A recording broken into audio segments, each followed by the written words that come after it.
অনেক গরম, গরমে দেখেন আমার অবস্থা। হ্যালো এভরিওয়ান, তো এখন বাজে সকাল 7টা।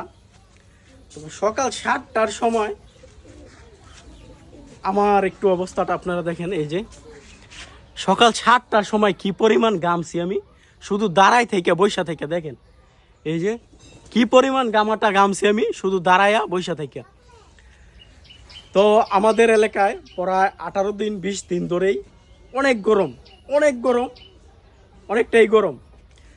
সকাল 7টার সময় যদি আমার অবস্থাটা এরকম হয়, দুপুর 1টা বা 2টার সময় কি পরিমাণ গরম হতে পারে। তা আমি কোনো কাজ করব শুধু দাঁড়ায়া বৈশা থেকেই এরকম ঘামছি আমি।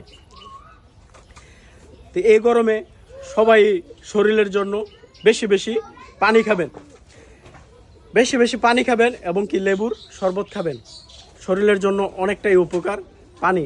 তো সবাই একটু এই গরমে বেশি বেশি পানি খাবেন। দেখেন আমার অবস্থাটা, তো দোকান খালি পড়ে আছে। গরমের জ্বালায় আমি দোকানে বসতে পারতাছি না। তো বাইরে বাতাসের জন্য দাঁড়ায় আছি এবং কি বাইরে দিয়েই হাঁটতেছি।